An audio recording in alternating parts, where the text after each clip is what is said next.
이번 시간에는 20주차에서 문학 두 번째 거죠. 심청전 함께 공부해 보도록 하겠습니다. 자, 우리 20주에서는 판소리계 소설을 공부하고 있습니다. 판소리라는 것은 조선시대에 이제 공연문화죠. 그래서 시장에서 판을 깔고 창자, 노래하는 사람, 창자와 북을 치는 사람, 고수 두 사람이 공연을 하는데, 이 창자가 노래도 하고, 그 다음에 말도 해요. 말을 안일이라고도 합니다. 그러면 고수가 장단을 맞춰주고, 이제 관객도 함께 장단을 맞춰줬겠죠. 이렇게 노래로 하는 부분은 우리 소설에서 운율이 나타나겠죠. 운율이 나타나면서 이 대부분 노래로 하는 부분은 한 장면을 길게 느려요. 그래서 그걸 뭐라고 그래요? 장면의 극대화라고 하죠. 그리고 또 하나는 편집자적 논평이 들어있는데, 편집자적 논평은 뭐냐면 말 안일이를 할 때 창자, 그러니까 소설로 오면 서술자의 주관적인 생각을 드러내요. 그래서 서술자의 주관적 평가 혹은 편집자적 논평이라고 하죠.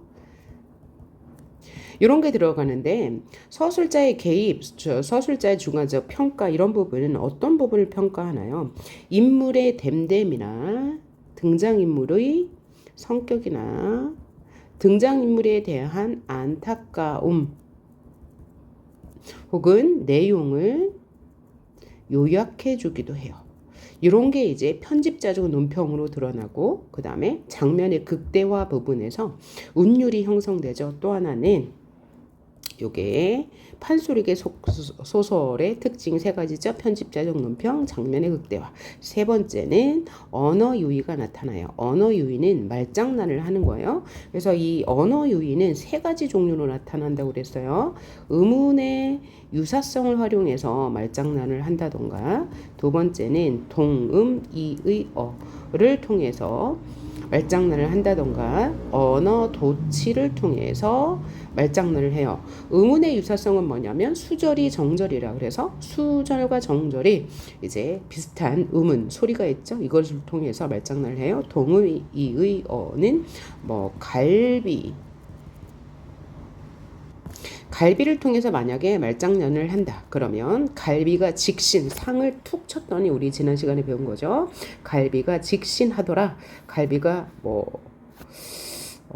부러졌다. 이렇게 했는데, 여기서 실제 갈비는 뭐냐면 상에 놓여 있는 음식의 갈비가 딱딱 부러졌다. 뭐 이런 얘기인데, 사실은 그 갈비를 상에 놓고 먹고 있는 운봉에 갈비뼈를 쳤다. 뭐 이런 얘기로 이제 언어 유희를 한 거고, 그 다음에 언어 도치에 의한 것은 언어 도치에 의한 것은 뭐 문 들어온다, 바람 닫아라, 이런 거고요. 아까 동음 이의어 활용해서 하나 더, 노생원님, 원래는 노생원님이거든요. 노시성을 가진 생원이라는 양반을 비판하기 위해서 노생원님, 그러니까 생원님을 노새에 빗댄 거죠. 노새라는 짐승에 빗대서 이 노생원을 풍자했다. 요럴 때 이제 언어 유희가 나타난다고 했습니다. 그래서 이 판소리계 소설은 이런 특징이 있어요. 서술자의 논평, 언어 유희, 장면의 극대화, 이런 특징을 가지고 있고, 판소리계 소설은 뭐라고요? 판소리로 불려지던 것을 소설로 만들었어요. 그래서 판소리 5마당이 뭐가 있습니까? 수궁가, 적벽가, 그 다음에 뭐 심청가, 춘향가, 흥보가, 이렇게 노래로 불려져서 가짜가 붙었겠죠. 그래서 이런 판소리들이 소설로 만들어졌으면 그러니까 수궁가는 토끼전으로, 적벽가는 적벽전으로, 심청가는 심청전으로, 춘향가는 춘향전으로, 흥보가는 흥보전으로 소설화된 거죠. 이렇게 판소리로 그죠? 불려지던 것을 소설로 만들다 보면 소설을 쓴 사람에 따라서 이야기가 달라져요. 그래서 이 판소리계 소설들은 뭐가 많다? 이본이 많다. 이본이라는 것은 서로 다른 이야기들이 많다는 거예요. 오늘 배울 심청전도 이분이 굉장히 많겠죠. 자, 그래서 이 심청전은 크게 볼 때 1부와 2부로 나눌 수 있어요. 1부의 세계는 현실에서 있는 이야기니까 심청이 아버지의 눈을 뜨게 하기 위해서 인당수에 빠지는 장면까지가 1부고 2부는 인당수에 빠진 후에 이 심청이가 이제 그 용왕의 아들과 결혼하게 되죠. 거기서부터 이제 신선 세계, 이원적인 세계, 다른 말로 신이한 세계, 다른 말로 환상의 세계가 이어집니다. 오케이? 이런 스토리로 되어 있습니다. 자, 이해와 감상 부분 한번 볼까요? 심청전은 판소리 심청가 소설로 창작된 판소리계 소설로 효녀 지은 설화가 있대요. 그러면 설화는 뭐예요? 입에서 입으로 전해지던 이야기인데 그런 굽이 전승되던 것이 소설로 쓰여졌어. 그럴 때 이런 설화의 이야기를 담고 있다는 거죠. 자, 삼국시대에 지은이라는 효녀가 살고 있었대요. 그래서 효녀 지은 설화를 모티프로 하여 전을 썼다. 이런 이야기고요. 거타지 설화는 뭐냐면 거타지라는 사람이 신라 원성왕 때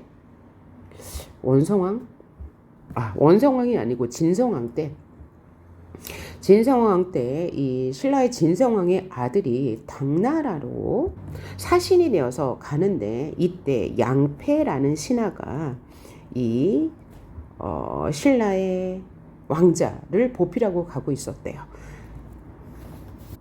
그런데 서해 용왕이 나타나서 부탁을 한 거예요. 서해 용왕이 자신의 가족을 괴롭히는 늙은 여우를 좀 도와달라.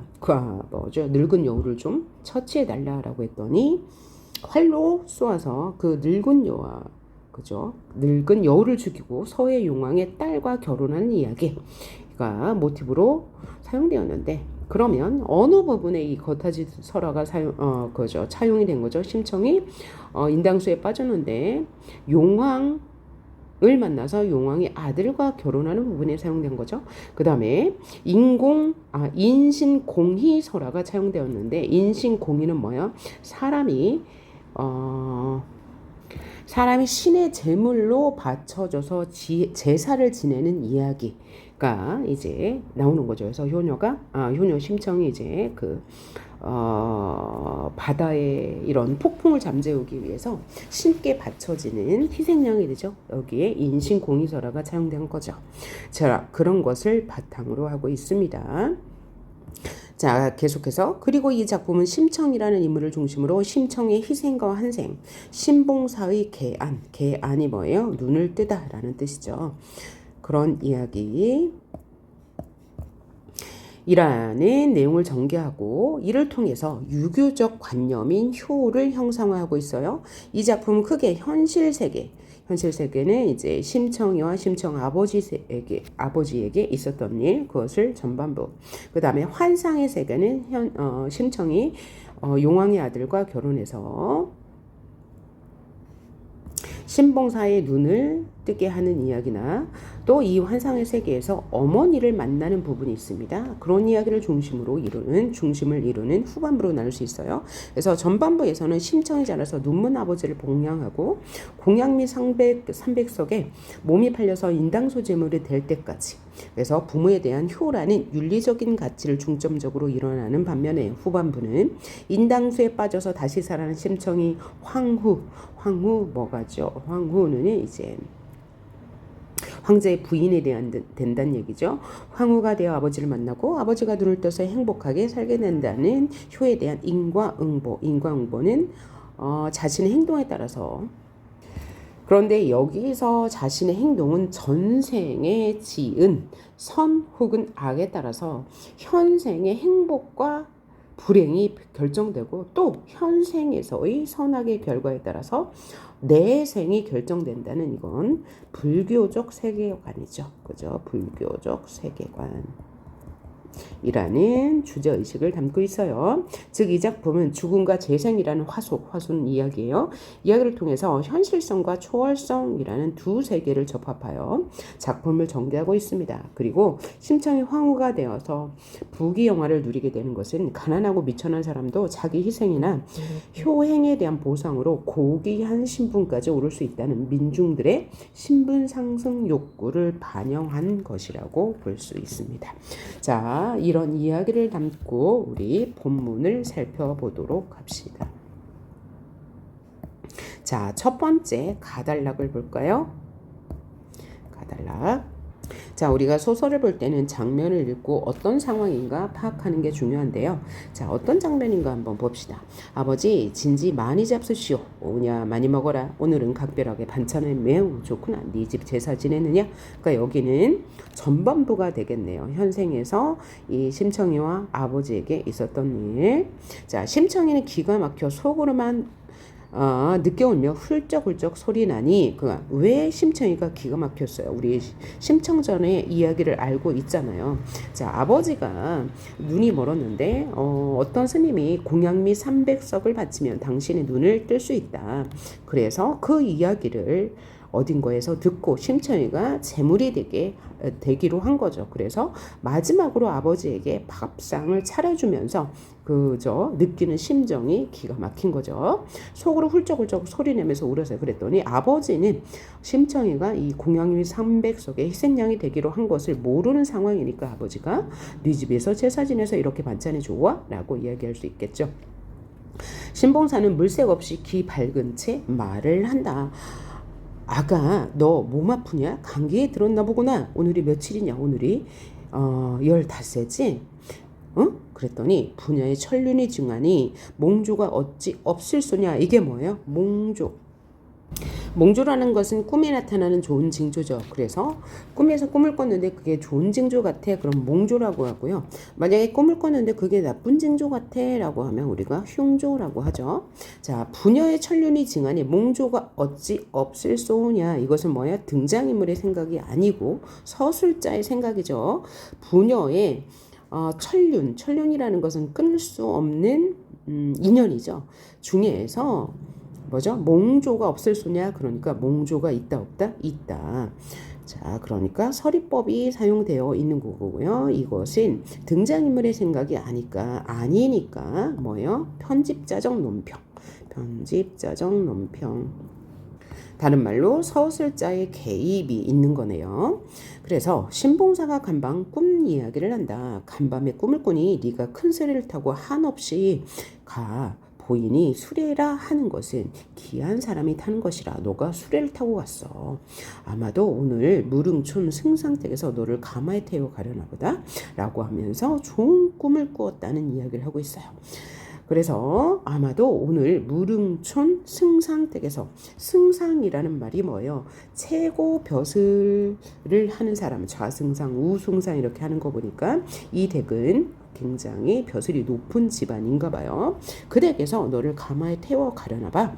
심청이 들어보니 분명히 자기가 죽을 꿈이라고 해석했어요. 심청은 속으로 슬픈 생각이 가득하나 겉으로는 아무쪼록 부친이 안심하도록 자, 그 꿈이 정말 좋네요 라고 표현했대요. 그렇게 대답하고 진지는 뭐예요? 밥을 높여 부르는 말이죠. 밥상을 물려내고 담배 피워 물려드린 후에 사당의 하직차로, 사당은 뭐예요? 사당은 이제 제사를 지내는 장소예요. 집안에 예전에는 사당이 있어요. 제사를 지내는 곳. 사당의 하직차로, 그러니까 작별 인사를 하기 위해서 세수를 정의하고 눈물 흔적을 없앤 후에 정한 의복은 뭐야? 깨끗한 의복, 옷으로 갈아입고 후원에 들어가서 사당문 가만히 열고 주가를 차려놓고 통곡 재배할제.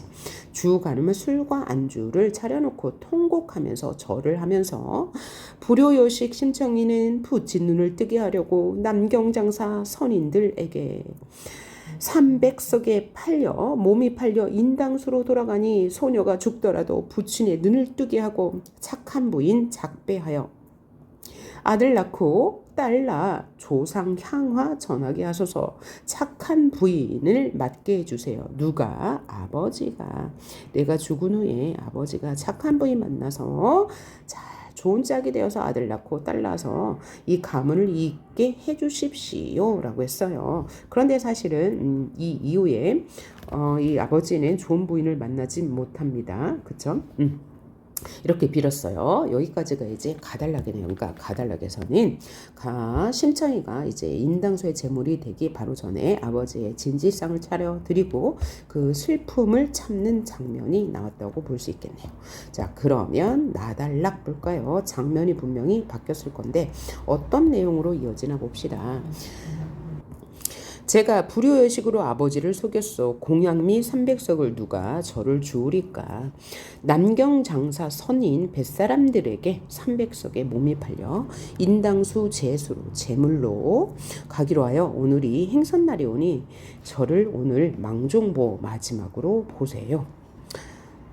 이거 뭐하는 장면이에요? 아버지에게 말하는 장면이에요. 제가 오늘 제물로 팔려가니까 오늘 마지막으로 저를 좀 보세요 라고 한 거죠.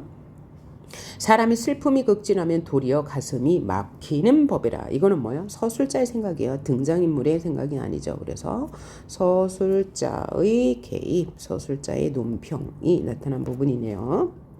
신봉사가 하도 기가 막혀 울음도 아니 나오고 실성을 하였어. 거의 미쳤어요. 에고 이게 웬 말이냐? 응? 참말이냐? 농담이냐? 말 같지 않다. 나 너너 묻지도 않고 네 마음대로 한단 말이냐? 네가 살고 내 눈 뜨면 그는 응당 좋으려니와 네가 죽고 내가 눈을 뜨면 그게 무슨 말이 되냐? 필요 없어. 너의 모친 너를 낳은 지 7일 만에 죽은 후에 눈조차 어두운 몸이 품 안에 너를 안고 이 집 저 집 다니면서 동량제 얻어먹여서 그만치 자랐기로 한시름 잊었더니 한 걱정을 잊었더니 이게 웬 말이야. 눈을 팔아 너를 살전정 너를 팔아 눈을 산들 그는 해서 무엇하랴. 어떤 놈의 팔자로 아내 죽고 자식 잃고 사궁지수가 된단 말이냐. 여기서 사궁은 뭐냐면 네 가지 궁핍한 것 중에 우두머리. 그러니까 네 가지가 없는 것 중에 가장 우두머리라는 얘기인데 여기서는 늙은 호랍이라는 뜻이에요. 나는 그렇게 자식 잃고 부인도 먼저 떠나 보내고 이렇게 너까지 가면 사공지수가 되는 것이야. 그렇게 될 수 없다는 얘기죠. 그러니까 심청이가 희생이 되는 것을 반대하는 장면. 이 선인놈들아 장사도 좋거니와 사람 사다 제수하는 걸 어디서 보았느냐. 하느님의 어지신과 귀신의 밝은 마음 앙화가 없을 소니. 앙화는 이제 나쁜 일이 없을 소냐. 너희들은 화를 당할 거야. 사람으로 재물을 잡았으니.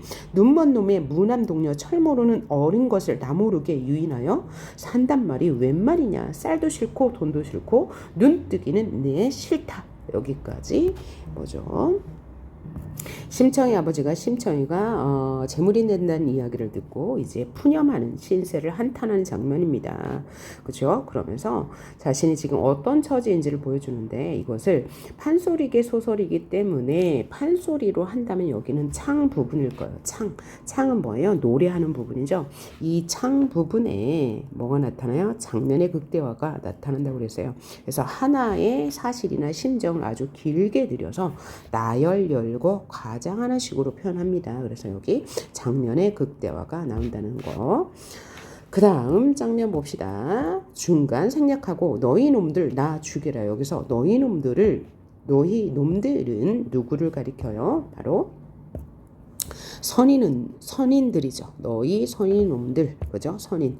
그러니까 이 자신들이 바다의 풍랑을 잠재우고 장사를 하려고 제물로 심청이를 이제 산 거잖아요. 그래서 이놈들 장사도 좋거니와 여기 했네요. 이 너희 놈들은 바로 선인을 나타내는 거다라고 보시면 되고요.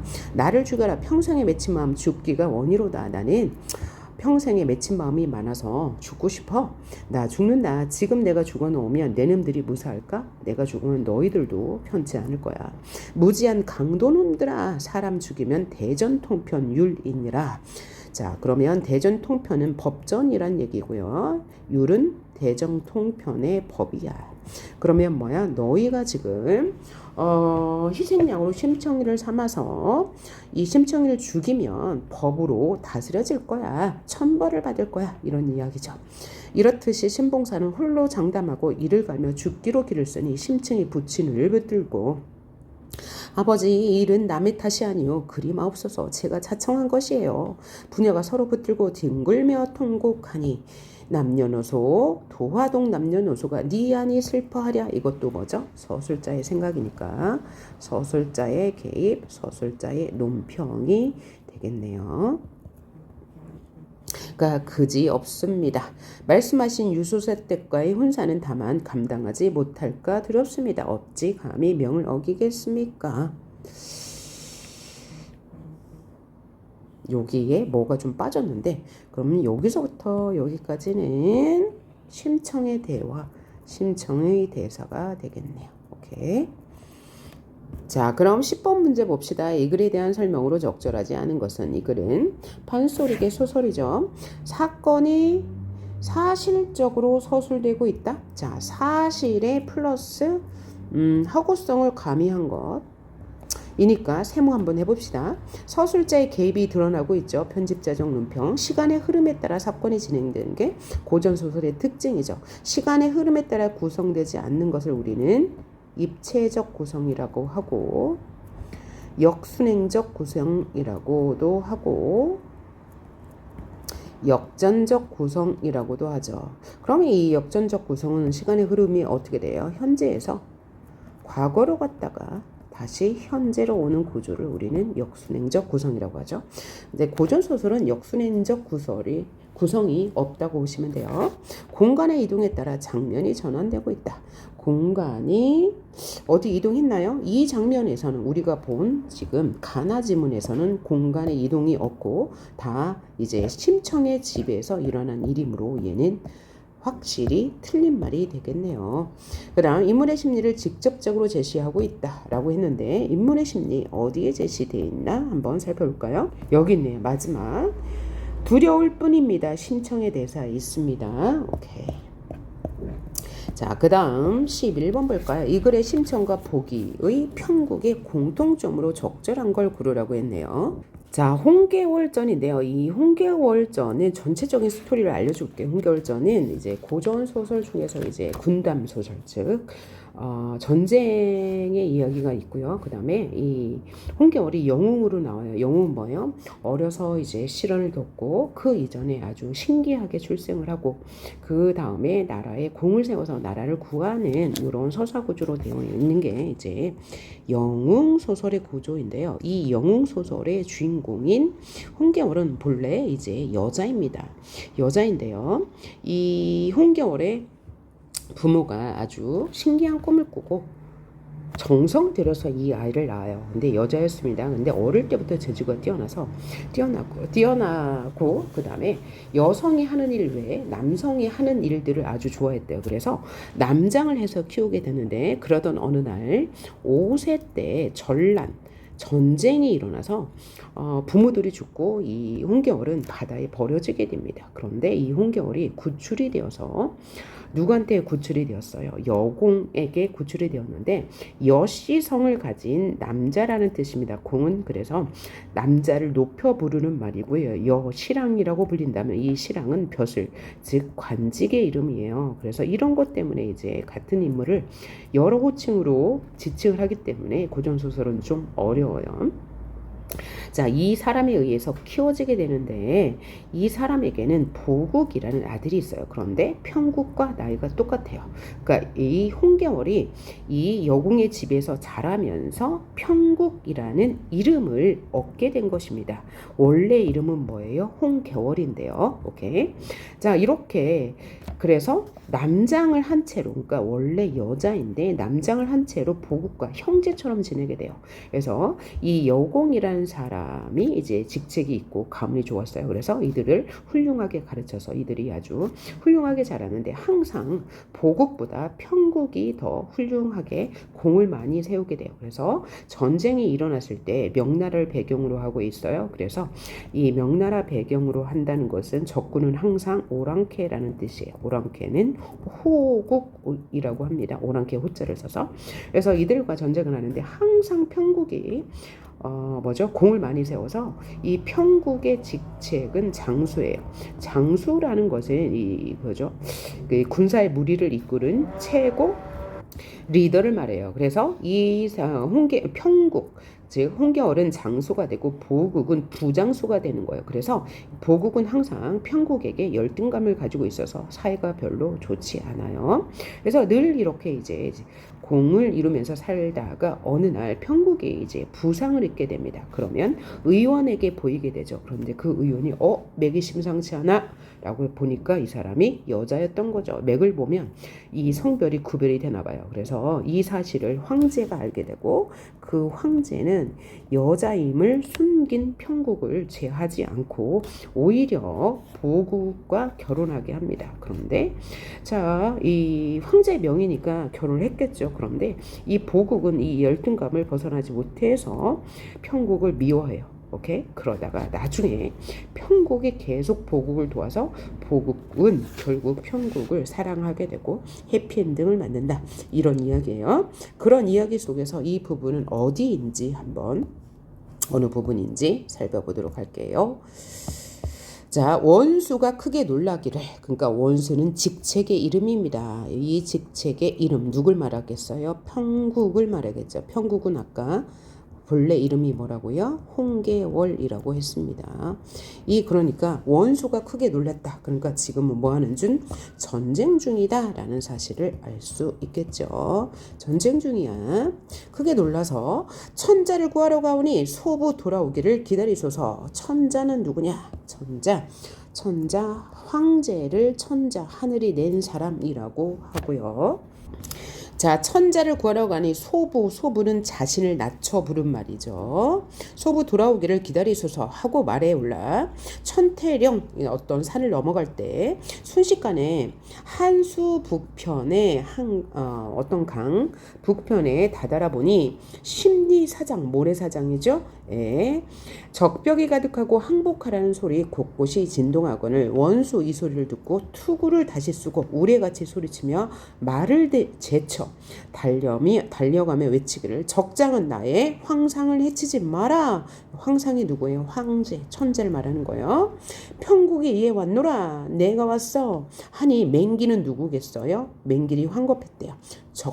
적군이겠죠. 황급히 놀라요. 겁을 먹고 말을 돌려 도망갔대요. 원수 다시 소리를 쳤대. 그러니까 이 맹길은 이 편국이 굉장히 싸움을 잘하는 용맹한 사람이라는 것을 미리 알고 있었다라는 것을 문맥을 통해서 알 수 있겠죠. 놀라 도망갔다고 했으니까요. 그랬더니 원수 다시 소리쳐 말하기를 네가 가면 또 어디로 가리오? 닫지 말고 내 칼을 받아라. 도망가지 말고 내 칼을 받아 라고 했어요. 그러면 이 편국과 심청은 어떤 공통점이 있나요? 이 부분만을 통해서는 알 수 없지만 이 편국은 어려서 부모를 잃었죠. 그렇죠? 그리고 많은 시련을 겪었다. 그게 이제 공통점이 될 텐데 선지를 한번 볼까요? 1번 어려서 부모를 잃고 어렵게 자랐다.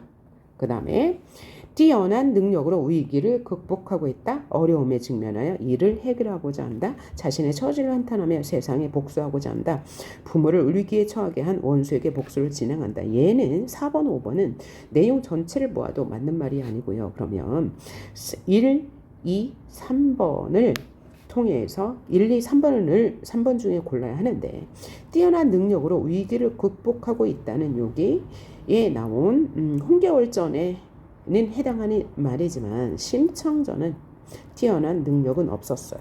단지 우연히 용왕을 만난 거죠. 그러니까 얘는 아니고 그러면 어려서 부모를 잃고 어렵게 자랐다 라는 것은 심청전에는 나와 있죠. 어디에 나와 있어요? 그 심청이 아버지가 신세 한탄할 때 나와 있죠. 그런데 여기 이 보기 부분에는 나와 있지 않아요. 그래서 보기에 나와 있지 않으니까 얘는 정답이 아니고요. 그 다음에 어려움에 직면한 일을 해결하고자 한다. 심청은 그죠? 아버지가 이제 눈이 어두워서 그 어려움을 해결하기 위해서 인당수의 제물로 바쳐진다. 이게 해결하고자 하는 의지이고요. 여기서도 지금 이 전쟁 중에 나라가 이제 위기에 처하자 스스로 이제 극복하려 하죠. 그리고 천자를 스스로 구하려 해요. 그러니까 얘가 가장 근접한 답이 되겠다. 이렇게 풀이하시면 되겠습니다. 12번 볼게요. 기억에서 미음의 서사적 기능에 대한 설명으로 적절하지 않은 것은 서사는 이야기에서의 어떤 역할을 하느냐. 이 서사는 이야기고 기능은 역할이니까. 자, 그럼 봅시다. 기억은 간밤에 꿈을 꾸니 네가 큰 수레를 타고 그죠? 어딜 가더라. 그러니 너는 귀한 사람이 타는 수레에 탔으니 아마 좋은 징조가 있을 거야. 몽조가 있을 거야. 이런 얘기를 했죠. 그러면 기억은 심청이가 황후가 될 것이라는 복선. 복선은 뭐예요? 암시. 그럼 그렇다고 볼 수 있을까요? 맞죠. 그 다음 니은은 뭐냐면 그 꿈이 참 좋습니다 하고 아버지를 안심시키기 위해서 한 말이에요. 자신은 지금 너무나 슬프지만 아버지가 이 자신이 희생이 된다는 것을 모르는 상황이니까 얘도 맞고요.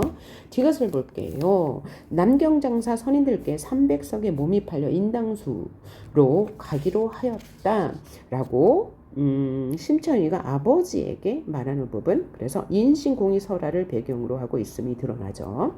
4번 리을을 봅시다. 리을은 사람이 슬픔이 극진하면 도리어 가슴이 막히는 법이라 편집자적 논평이죠. 이거는 서술자가 말한 거예요. 신봉사가 큰 충격을 받았음을 독백이 아니고 편집자의 말, 즉 서술자의 말을 통해서 보여주므로 그죠? 신봉사의 독백이 아니라는 것. 그 다음 미음. 네이 선인들아 장사도 좋거니와 사람 사다 재수하는 걸 어디서 보았어? 라면서 선인들에게 한탄하는 장면. 선인들에 대한 신봉사의 적대감과 분노감이 드러나네요. 13번 다음과 같은 심청의 말이 의미하는 말을 쓰세요. 아버지, 이 일은 남의 탓이 아니옵니다. 그렇게 노여하지 마옵소서.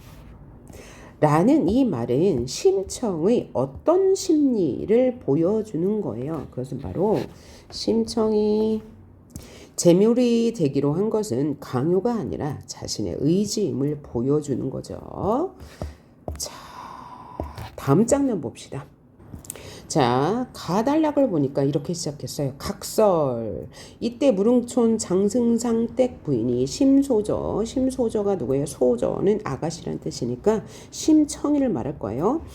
심청의 글을 벽에 걸어두고 날마다 징험하되 빛이 변하지 아니하더니 라고 했어요. 그러니까 장면이 바뀌었네요. 등장인물이 여기서는 누구입니까? 바로 누구네요? 장승상댁 부인이요. 그러면 이 장승상댁 부인은 누구냐면 심청이를 매우 아꼈던 승상댁 부인이죠. 승상이니까 직책이 높은 아주 그 사대부가의 가문일 거예요. 그런데 맨 처음에 이런 말이 있네요. 각설했어요. 그러면 이 각설은 무슨 뜻이냐면 고전 소설에 드러나는 상투적 어투예요. 늘 드러나는 말투인데 언제 각설을 쓰냐? 차설이란 말과도 같은데요. 장면 전환을 알 때 써요. 그러니까 장면이 바뀔 때 각설하고 이런 말을 쓰는 거예요. 그래서 각설은 고전 소설에 드러난 상투적 어투로 장면이 바뀔 때 나타난다라고 보시면 돼요. 자, 계속해서 보면 이 장승댁 부인이 심소저의 글을 벽에 걸어두고, 그러니까 심소저가 글을 남겼어요. 떠나기 전에 그동안 저를 아껴주셔서 감사합니다. 이런 글을 썼겠죠. 근데 그 글을 보는데 날마다 징험을 하였대요. 징험을 하는데 어떤 징조를 봤다는 거예요. 그 글을 볼 때마다 어떤 느낌이 들어. 그리고 빛이 변하지 아니하더니 하루는 글 족자에 물이 흐르고 빛이 변하여 검어진대요. 그러면 글 족자라고 해서 족자는 뭐냐면 액자예요. 글을 액자로 이렇게 만들어서 걸어놨나 봐요. 그런데 그 액자에서 물이 흐르고 빛이 변한대. 이건 뭐죠? 실제로 이런 일이 있을 수 있어요? 없어요. 이런 것을 뭐라고 그래요? 전기성, 정기적 요소. 정기적 요소는 비현실적 요소라고 했죠. 비현실적인 일이 일어나요. 이게 고전소설의 특징이죠. 심소저가 물에 빠져 죽었는가 하고 상상해 보는 거죠. 장승상댁 부인이 하여 무수히 슬퍼하고 단식하더니 이윽고 물이 걷고 거치고 빛이 황홀해지니 부인이 기이 여겨 누가 구하여 살았는가 하며 10분 의욕하나. 그러니까 충분히 의심스러우나 어찌 그러하기 쉬우리요? 그렇게 되기 쉽지 않지라고 생각했다는 거예요. 그래서 가 장면은 장승상댁 부인이 심청에게 무슨 일이 일어났을까? 아마 분명히 좋은 일이 일어났을 것 같은데 그게 현실적으로는 어려울 것 같아. 라고 생각하는 부분, 그럼 나달라 봅시다. 그날 밤에 장승상댁 부인의 이야기가 이어지네요. 재물을 갖추어 강가에 나가 심소저를 위하여 혼을 불러 위로하는 제사를 바치려 마음먹어서 왜? 물에 빠져서 재물이 되었으니까요. 12는 누구예요? 12 알아두세요. 여자 종. 노비를 말하겠죠. 여자 종을 말하는 겁니다. 데리고 강가에 다다르니 밤은 깊어 삼경이야. 삼경은 새벽 1시부터 3시야. 그러니까 깊은 밤. 첩첩이 쌓인 안개 골짜기에 잠겨있고 뭐가? 바다가. 첩첩이 이는 연기 강물에 어렸다. 편주는 한편의 배요. 배 한 척을 흘리죠. 중류에 띄워놓고, 그러니까 물가에 띄워놓고 배 안에서 제사장을 차리고 제사상을 차리고 부인이 친히 잔을 부어 오열하여 크게 울면서 소저 심청이겠죠. 심청을 불러 위로하는 말을 했어요. 아 슬프다 심소저야 죽기를 싫어하고 살기를 싫고 함은 인정에 당연하거늘 일편단심에 양육하신 부친의 언덕을 죽음으로써 갚으려 하니 한 가닥 세잔한 목숨을 스스로 끊으니 곤꽃이 흩어지고 나는 나비 부리더니 어찌하니 슬플 소냐 매우 슬프구나 한 잔 술로 위로하니 응당 소저의 혼이 아니면 없어지지 아니하리니 고이 와서 음양함을 바라오노라 내 술을 받아라 라고 이야기했어요. 하며 눈물 뿌려 통곡하니 천지 민물인들 어찌하니 감동하리. 이것도 뭐요? 서술자가 한 말이죠. 서술자의 개비어 등장인물이 한 말이 아닙니다. 등장인물이 한 생각도 아니니까. 뚜렷이 밝은 달도 구름 속에 숨어있고 사납게 불던 바람도 고요하고 풍경을 묘사하고 있네요. 용왕이 도왔는지 강물도 고요하고 백사장의 놀라운 갈매기도 목을 길게 빼어 꾸르륵 소리하면 심상한 어선들은 가던 돛배 머무른다. 그러니까 마음이 심란해진 이 배들은 돛대를 머무른다. 잠깐 쉬고 있다. 뜻밖의 강 가운데로 한 줄 맑은 기운이 뱃머리에 어렸다가 잠시 뒤에 사라지며 날씨가 화창해지거늘 부인이 반겨 일어서서 보니 가득히 부었던 잔이 반이나 없어졌어. 그러니까 뭐야? 심소저의 혼이 와서 이 잔에 있던 술을 마셨다는 이야기죠. 소저의 영혼을 못내 슬퍼하리라. 여기도 전기적 요소가 있다고 볼 수 있네요. 전기적 요소. 현실에서는 이런 일이 없을 수 있으니까요. 자, 그러면 이 장면은 누가? 장승상댁 부인이 좀 이상하게 여기서 이 심소저의 혼을 달래기 위해서 바다에 나가서 배를 띄워 심소저를 위해 제사를 올리고 심소저의 명복을 비는 장면이었습니다. 그 다음에 장면이 바뀌었네요. 한번 봅시다. 내 딸 심청아 하고 부르는 소리에 못 치는 줄 알고 왈칵 뛰어나서며 어머니 나를 낳고 초 7일 안에 죽었으니 지금까지 15년을 얼굴도 모르오니. 그러니까 심청이가 15살이 15살이네요. 천지간 끝없이 깊은 한이 갤 날이 없었습니다. 오늘날 이곳에 와서, 이곳은 뭐예요? 용궁이에요. 죽은 다음에 용궁으로 왔잖아요. 그래서 어머니를 만났어요. 그러니까 여기도 전기적 요소가 있네요. 전기적 요소. 용궁에 와서 누구를 만났어? 죽은 어머니를 만났어요. 자, 오던 날 부친 앞에서 이 말씀을 여쭈었더라면 날 보내고 서러운 마음 적이 위로가 됐을 것을. 나는 죽어서 어머니를 볼 거예요 라고 아버지에게 말했다면 아버지도 그나마 슬픔을 덜었을 텐데. 이런 말. 우리 모녀는 서로 만나 보니 좋지만 외로우신 우리 부친은 니를 보고 반기시리까 부친 생각이 새롭게 납니다 라고 심청이가 죽은 어머니를 용궁에서 만나서 이야기하고 있습니다. 그랬더니 부인, 여기서 부인은 누구예요? 심청의 어머니.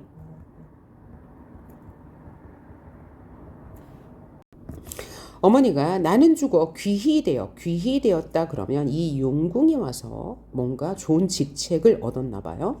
인간 세상이 아득하다. 그래서 나는 지금 이렇게 죽은 다음에 좋은 세상에 와서 인간 세상에 대한 미련이 없어. 이런 얘기겠죠. 그런데 너의 부친 너를 키워 서로 의지하였다가 너조차 이별하니 너의 부친이 불쌍하구나. 너 오던 날 그 모습이 오죽하랴. 내가 너를 보니 반가운 마음이야. 너의 부친 일은 서름에다 비길 수냐. 그러니까 내가 너를 반가워하는 것은 너의 부친이 서로 하는 거에 비하면 아주 미미한 거야. 묻노라. 너의 부친 가난해져라. 그 모습이 어떠냐. 응당 많이 늙었겠지. 그간 10수년의 호랍이 면했으며 뒷마을 기덕엄이 내게 극진하지 않더냐 라고 물어봤어요. 그러면서 얼굴도 대어보고 수족 손과 발도 만져보면서 귀와 목이 희니 너의 부친 같기도 하다. 너의 부친을 닮았네. 손과 발이 고운 것은 어찌 아니 내 딸이랴. 그러니까 손과 발이 고운 것은 뭐야? 자신을 닮았어. 내 끼던 옥지 환은 뭐야? 환이니까 반지. 내가 끼던 반지도 네가 지금 가졌으며 수복강령 태평안락 양편에 새긴 돈 붉은 줌치 청홍당사 벌매듭도 애고 네가 찾구나. 자, 그러면 이 용궁에서 여기 옥지환도 네가 가졌다는 전생에 가졌다는 얘기가 아니고요. 이 용궁에서 어머니가 쓰던 옥지환도 같고 이런 것을 원래는 어머니가 가졌었던 건데 이것이 누구에게 갔어요? 심청에게 갔다. 라고 하는 얘기예요. 아비이별하고 다시 보니 다 갖추기 어려운 건 인간고락이라. 그러니까 너를 만나서 너무 좋지만 아버지가 걱정된다. 근데 이것은 인간의 일이니까 어쩔 수가 없구나. 그러나 오늘날 나를 다시 이별하고 너의 부친을 다시 만날 줄을 네가 어찌 알겠느냐. 이건 뭐죠? 얘기해 주는 거예요. 여기서 나는 여기서 떠나야 돼. 그런데 너는 나와 이별하고 너의 아버지를 다시 만날 거야. 라는 암시를 주는 거예요. 광안전 맡은 일이, 광안전은 뭐냐면 신선세계예요. 그러니까 여기 용궁의 세계가 신선세계라는 얘기죠. 직분이 허다하여 오래 비우기 어렵다. 그러니까 뭐야? 직분이 허다하다는 말은 내가 직분을 지키기 위해서 할 일이 많아서 너와 여기 오래 머물 수는 없어. 그래서 이별하니까 애통하고 딱 하나 내 마음대로 못하는 일이야. 이건 용궁에서 내가 해야 할 일이 있다는 거죠.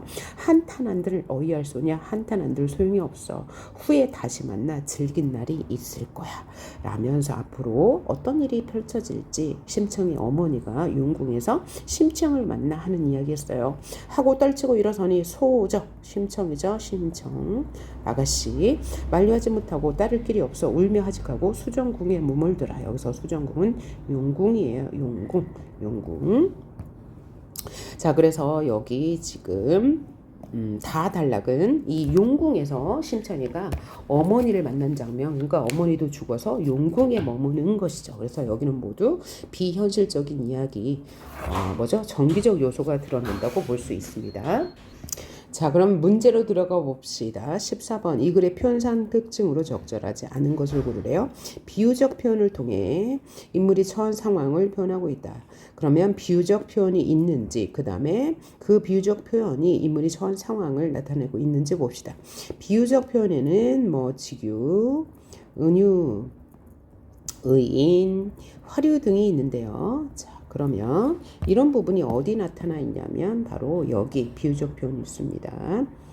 여기요. 자, 봐봐요. 이제 장승상이 제사를 지내는 장면이에요. 거기에서 어디 있냐?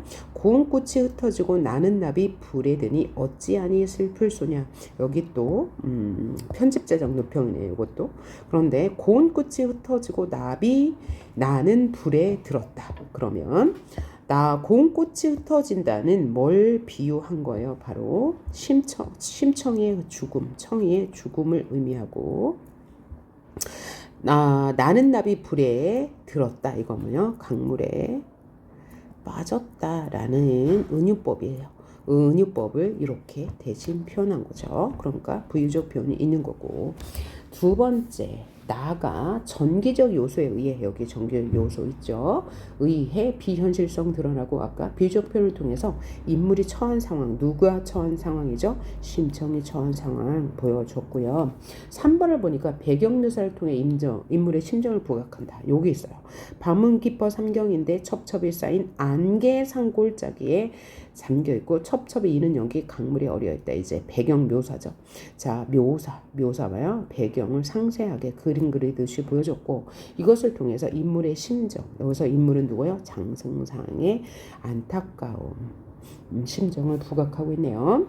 자, 그 다음에 4번 선지를 보니까 사건의 역전적 구성은 고전 소설에 나타나지 않는다고 했고요. 5번 특정 소재를 활용하여 앞으로 전개될 사건을 암시하고 있대요. 그럼 보니까 특정 소재 옥지환과 심청이가 입고 있는 윤궁에서 뭐 청흥당사, 그 다음에 이런 것을 다 네가 찾대. 요것을 통해서 앞으로 전개될 사건 뭐야? 귀한 인물이 될 거야 라는 것을 암시하고 있으니까 맞는 말. 다음 15번 봅시다. 가다에 대한 설명으로 적절하지 않은 것을 골라봐라 라고 했어요. 가 부분에서는, 가에서는 나에서 제사를 지내는 이유가 들어있죠. 그러면 가에서 왜 제사를 어떤 이유가 나타나요? 심청이가 써준 글을 족자에 걸어놨는데 그 족자에 어느 날 갑자기 보니까 물이 맺혀 있고, 다시 보니까 물이 거치었고 빛나고 있어. 그래서 뭐예요? 나에서 제사를 지내는 거 맞네요. 그 다음 2번, 나에서는 복선을 통해 글의 내용이 반전될 것임을 알 수 있다. 그러면 나에서 반전이 나왔나요? 반전이 뭐예요? 이야기의 흐름이 완전 그전과 달라졌어. 이것을 우리는 반전이라고 하는데, 이 반전이 바로 여기에 나타났어요. 뭐라고요? 자, 제사를 지냈는데 잔에 부었던 술이 반이나 없어졌어. 이를 통해서 뭔가 특별한 일이 발생할 거야 라는 것을 암시하고 있다고 할 수 있고요. 선지 3번, 다에서 등장인물의 대화를 통해 사건이 전환될 것임을 알 수 있어. 어떻게 전환될 것이라고 심청이 어머니의 말을 통해서 알 수 있어요. 지금 우리가 이렇게 만났는데 우리는 잠시 이별하에, 그리고 아버지를 다시 만날 거고, 너는 이렇게 귀한 것들을 몸에 지니고 있으니 앞으로 귀한 인물이 될 거야. 너는 수정궁에 머물러. 이런 것이 뭐예요? 앞으로 일어날 사건에 대한 암시라고 할 수 있겠네요. 4번, 나의 추모행위가 뭐예요? 이 장승상댁 부인이 이 심청이를 위해서 제사를 지냈죠. 이것이 뭐예요? 추모행위죠. 다의 모녀상봉이라는 결과를 놓았다? 그런가요? 추모행위를 했기 때문에 모녀가 상봉했냐? 그건 아니에요. 그죠? 그래서 얘는 아니고요. 가와 나는 현실 세계에서 다는 비현실 세계, 즉 용궁의 세계에서 일어난 사건을 다루고 있는 거니까 맞는 말이 되겠습니다. 16번 볼게요. 금우 중에 보기의 설명에 해당하는 것은 보기 설명 편집자적 논평이에요. 그러면 편집장애적 논평이 드러나 있는 분 여러분 찾을 수 있죠. 계속 얘기했습니다. 17번 다의 A와 보기의 B에 대한 설명으로 가장 적절한 것은 다의 A는 수정궁이었어요. 심청이가 죽은 후에 용궁으로 갔고 용궁에서 머무는 공간 수정궁이었습니다. 그러면 여기를 한번 봅시다. 이마 그 물을 건너지 마오. 자, 얘는 백수광부의 처가 부른 공무도화가라는 시예요. 한문으로 지어진 시인데 이제 한글로 번역해 놓은 겁니다. 공은 누구냐면 공 아까 뭐라고 그랬죠? 남자를 높여 부르는 말이에요. 뭐뭐 하지 마세요. 도화 하가 강이고 도 건너다라는 뜻이요. 강을 건너지 마세요라고 남자에게 부탁하는 노래. 그러니까 남자가 강을 건너지 않길 바라는데 노래예요. 여기서 임이라고 나왔으니까 여기 남편이라고 할게요. 그러면 시를 볼 때는 뭐예요? 제목을 보면 어떤 내용인지 알 수 있어. 그러니까 뭐 어떤 내용이겠어요? 남편이요. 남편이 강을 건너려고 하는데 강을 건너지 마세요라고 이렇게 이제 그 뭐죠? 애원하는 노래가 될 것 같아요. 자, 얘는 고대 가요에 해당합니다. 고대 가요. 고대 시대 때, 삼국 시대 때 불려졌던 노래예요. 이마 그물을 건너지 마세요. 임은 그의 그물을 건너가시네. 여기는 뭐야?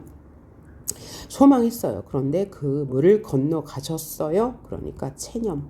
슬픔이 되겠죠. 물에 빠져 돌아가셨어요. 또 체념이에요. 체념과 슬픔. 가신님을 어이할고 완전히 체념이에요. 그러니까 이미 물에 빠지지 않길 바랬는데 이미 그에 빠져서 돌아가셨어. 그래서 체념과 슬픔이 나타나요. 그럼 보기의 물은 이별의 공간이네요. 그 물에 빠졌으니까 여기서 B는 이별의 공간 이라고 볼 수 있어요. 그러면 적절한 게 무엇인지 한번 볼까요? 1번 A와 B는 모두 희생의 의미가 담긴 공간이다. 자, 수정궁에서 심청이가 희생했네요. 아니죠. 여기 물을 건넌 건 임인데 그 물이 누굴 위해서 죽었나요? 아니죠. A는 죽음의 이미지 아니죠. 환생의 이미지고요. B는 부활의 이미지 바뀌었네요. A는 유교적인 이념이 실현된 공간인가요? 아니에요. 유교적 이념은 춤과 효가 유교적 이념인데 춤과 효의 수정궁에 나타나지 않고요. B는 불교적 이념 아니요. 불교적 이념을 지키기 위해서 강물에 빠진 건 아니죠. A는 이별과 만남의 공간이다. 맞나요? 왜 맞아요? 자, 심청이가 아버지와 이별해서 수정궁에 왔고 어머니를 만났으니까 맞네요. B는 이별만 존재하는 공간이죠. 누가? 이 공과 이 건너기를 만류하는 여성과의 이별이 공간이 되겠네요. A는 스스로 선택한 공간이다. 아니죠. 우연히 가게 된 공간이에요. 타인의 억압에 의해 선택된 공간도 아니죠.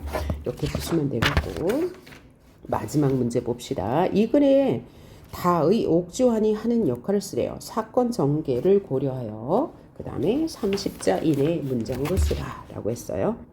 자, 그럼 옥지환을 보고 내가 끼던 것이고 옷도 보니까 내가 입던 것이야. 그러니까 뭐야? 심청과 심청이 모친이 모녀 사이임을 확인해주는 매개체라고 볼 수 있네요. 자, 그래서 심청전 마쳤습니다. 수고하셨습니다.